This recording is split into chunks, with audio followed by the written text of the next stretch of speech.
안녕하십니까. 오늘도 소참법문 화엄경 이세간품 두 번째 시간 이어서 계속하겠습니다.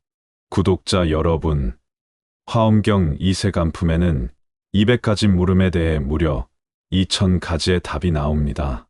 하지만 그 답을 10개씩 묶으면 총 200가지의 길이 드러나지요.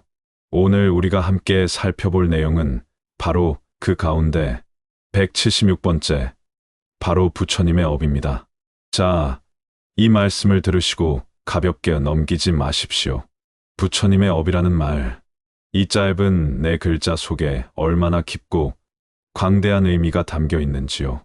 단순히 어떤 일을 한다는 뜻이 아닙니다. 부처님께서는 중생을 교화하기 위해 이 세상에 오셨고, 그 교화의 방식은 생각을 뛰어넘고 말로 다 전할 수 없는 지혜의 작용입니다. 그런데 우리가 그걸 지금 이렇게 글로 보고 말로 전하고 있다는 사실만으로도 가슴이 떨리지 않습니까? 부처님의 업은 말 그대로 중생을 깨우는 업입니다. 무지에 빠진 우리를 향해 무한한 자비로 다가오셔서 듣지도 못하고 상상도 못했던 경을 설하십니다. 지혜로서 의심을 끊게 하려 하심이니라. 이 말씀 가볍게 넘길 수 없습니다. 우리 마음속 깊은 곳에 있는 혼란, 불안, 두려움, 이 모든 근원을 꿰뚫어 보시고 그것을 지혜로 풀어주시려는 그 자비, 그것이 바로 부처님의 업입니다. 현대인의 삶과 연결해서 본다면 요즘 우리가 얼마나 많은 정보 속에 살고 있습니까? 그런데 정보는 넘쳐도 지혜는 희귀하지요. 부처님의 업은 이 혼탁한 세상 속에서도 우리가 참된 길을 볼 수 있게 해주는 등불입니다. 이게 맞을까? 저게 진리일까? 끊임없는 의심 속에서 방향을 잃는 우리에게 말 한마디로 마음을 꿰뚫고 의심을 끊게 하는 것, 그게 바로 부처님의 업입니다. 이어서 화엄경 이세간품 제176 부처님의 업, 그 중에서도 의심을 여의게 하려고 후회에서 벗어나는 법을 설하다 구절을 중심으로 설법하겠습니다. 후회는 마음을 붙잡고 부처님은 마음을 놓아주십니다.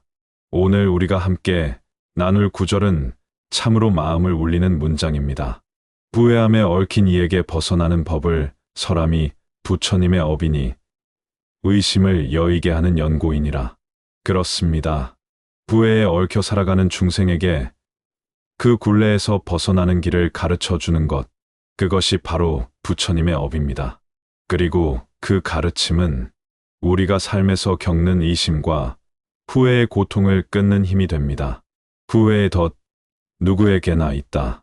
사랑하는 불자 여러분, 살다 보면 정말 많은 후회가 찾아옵니다. 그때 그렇게 하지 말걸. 내가 왜 그 말을 했을까? 그 시절에 조금만 더 열심히 했더라면. 저 역시 마찬가지입니다. 젊고 건강할 때, 총명하고 시간이 많을 때, 좀 더 의미 있게 살걸. 헛되이 보내지 말걸. 그런 생각, 수도 없이 합니다.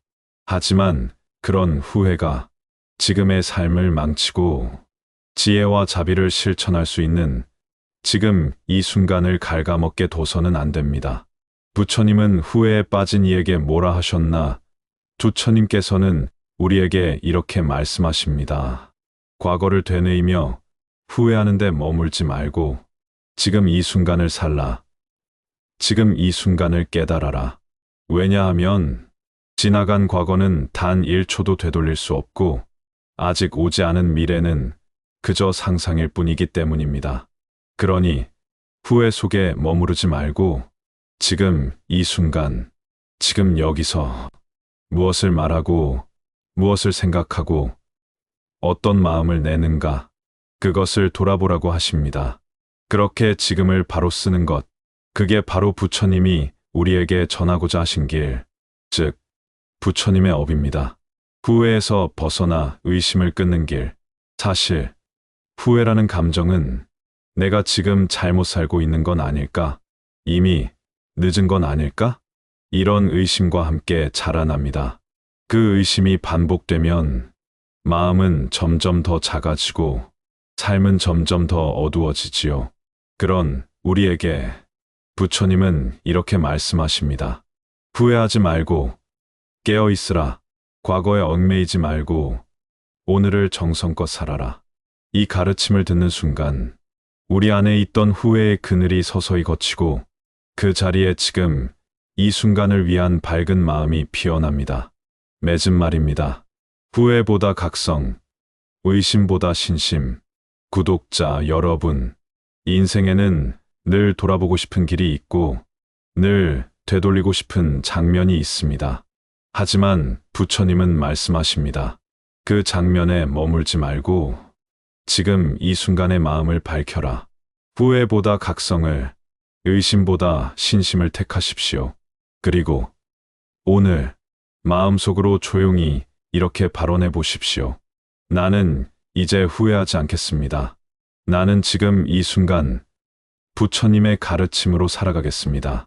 그 발언이 바로 부처님의 업이 우리 삶에 함께하는 순간입니다. 계속하여 과거의 선근을 자라게 하려고 열애상으로서 장엄한 몸을 나타낸다. 이 구절을 중심으로 부처님의 불업에 담긴 깊은 자비와 방편을 풀어드립니다. 불업은 곧 방편이며 방편은 곧 자비입니다. 그 거룩한 가르침, 함께 나눌 구절은 이렇습니다. 만약 어떤 중생이 아끼는 마음과 나쁜 꾀의 마음과 이승의 마음과 손해하는 마음과 의욕하는 마음과 흔들리는 마음과 교만한 마음을 일으킨다면 그를 위해서 열애의 여러 가지 상으로 장엄한 몸을 나타냄이 부처님의 업이니 과거의 선근을 자라게 하는 연고이니라. 조금 길지만 내용을 한 줄로 요약하자면 이렇습니다. 부처님께서는 온갖 어두운 마음을 지닌 중생을 위해 아름다운 몸과 모습으로 나타나 그들의 선근을 자라게 하신다. 이 얼마나 자비롭고도 세밀한 가르침입니까? 어두운 마음들 중생의 본성. 본문에 언급된 7가지 마음을 보십시오. 아끼는 마음 집착이고 이기심입니다. 나쁜 꾀의 마음 지혜가 아닌 꾀입니다. 이승의 마음 오직 나만 해탈하려는 소승의 마음입니다. 손해하려는 마음 남을 해치려는 신보입니다. 의욕하는 마음 믿음을 가로막는 의심입니다. 흔들리는 마음 결정하지 못하고 방황하는 마음입니다. 교만한 마음 자기 우월에 빠진 상태입니다. 이 마음들 사실 우리 안에도 흔히 있지요. 우리는 한순간에도 수없이 많은 번뇌를 일으키며 삽니다. 그런데 부처님은 그런 우리를 버리지 않으시고 오히려 더 아름다운 모습으로 다가오십니다. 부처님의 몸상으로 드러나는 자비. 부처님께서는 열애의 상우, 즉 32상 80종호의 모습으로 중생의 눈앞에 거룩한 형상으로 나타나십니다. 어떤 모습입니까? 크고 둥근 이마, 가슴엔 만자 광명, 연꽃 같은 두 발, 정수리 위에 솟은 6개, 금빛 몸에서 뿜어져 나오는 자비의 광명. 이 모든 형상이 그 자체로 중생을 일깨우는 방편입니다. 어떤 중생은 말로는 못 알아듣습니다. 어떤 이는 논리로도 설득되지 않습니다.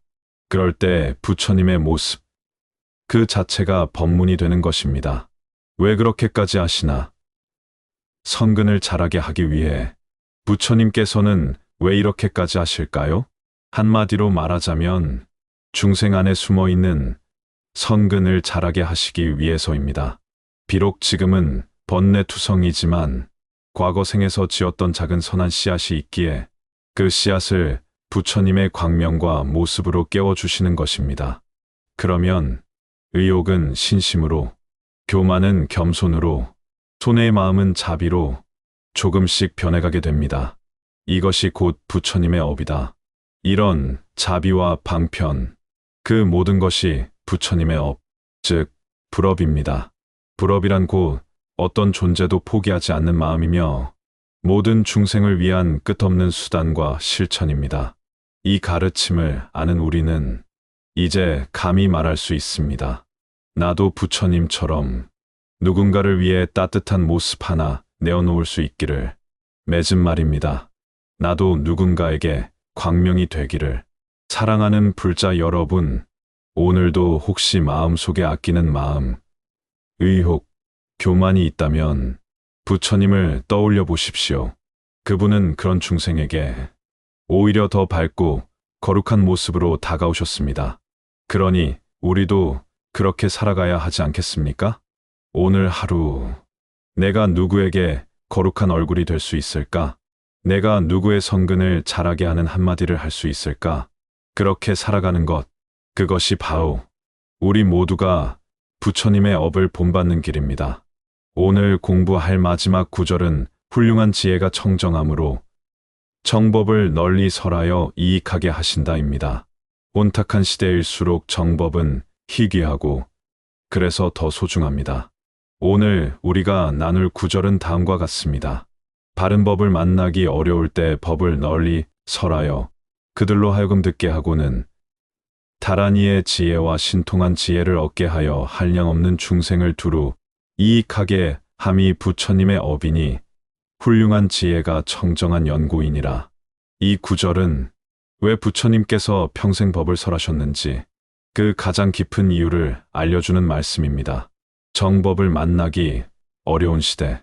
여러분, 지금 우리는 정보가 넘쳐나는 시대에 살고 있습니다. 말씀도 많고, 책도 많고, 영상도 넘쳐납니다.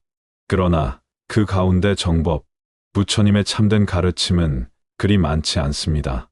진리라는 이름을 빌렸지만 사실은 욕심을 채우기 위한 가르침, 자기 위안에 머무는 이야기도 많습니다. 그래서 부처님은 이렇게 말씀하신 것입니다. 바른 법을 만나기 어려울 때 그 바른 법을 널리 설하라. 부처님의 업정법을 널리 설함. 부처님은 평생 무엇을 하셨습니까? 세속의 부귀영화도 권력도 명성도 원하지 않으셨습니다. 오직 한 가지, 내가 본 그 진리를 세상에 널리 알리겠다. 이것이 부처님의 일생의 업입니다. 그 정법을 들은 이들은 다란이의 힘을 얻고 신통한 지혜를 얻고 마침내 자기 안의 본래 지혜를 되찾게 됩니다. 다란이와 신통의 지혜란 무엇인가? 다란이는 무엇입니까? 진리를 한마디로 꿰뚫는 집약된 지혜입니다. 진리를 잊지 않고 지키고 기억하게 하는 힘이기도 하지요. 신통한 지혜는 무엇입니까? 하늘을 나는 초능력이 아니라 모든 상황을 꿰뚫어 보고 자비롭게 대응하는 통찰력입니다. 바로 이 두 가지 지혜가 정법을 통해 저절로 생겨나는 보배입니다. 훌륭한 지혜는 왜 청정한가? 본문 끝에는 이렇게 나옵니다. 훌륭한 지혜가 청정한 연고이니라. 지혜는 두 가지가 있습니다. 번뇌에서 나온 지혜는 꾀이고 청정한 마음에서 나온 지혜는 광명입니다. 부처님의 지혜는 이익을 꾀하는 지혜가 아니라 중생을 이롭게 하려는 청정한 지혜입니다. 그 지혜가 바로 정법을 설하게 하는 힘이며 중생을 살리는 힘입니다. 오늘 말씀 맺은 말입니다. 우리도 정법을 전하는 이가 됩시다. 사랑하는 구독자 여러분, 지금 이 시대는 정법이 더더욱 필요한 시대입니다.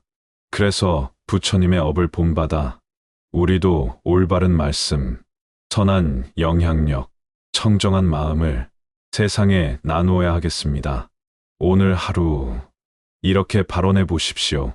나는 오늘 바른 말을 하겠습니다. 나는 오늘 청정한 마음으로 살겠습니다. 나는 오늘 이 한 세상에 조금이라도 도움이 되겠습니다. 그것이 바로 나도 부처님의 업을 짓고 있다는 증거입니다. 감사합니다. 꿈나눔 소참법문. 다음 시간에도 부처님의 업 세 번째 시간으로 찾아뵙겠습니다. 성불하십시오. 나무 아미타불 관세음보살.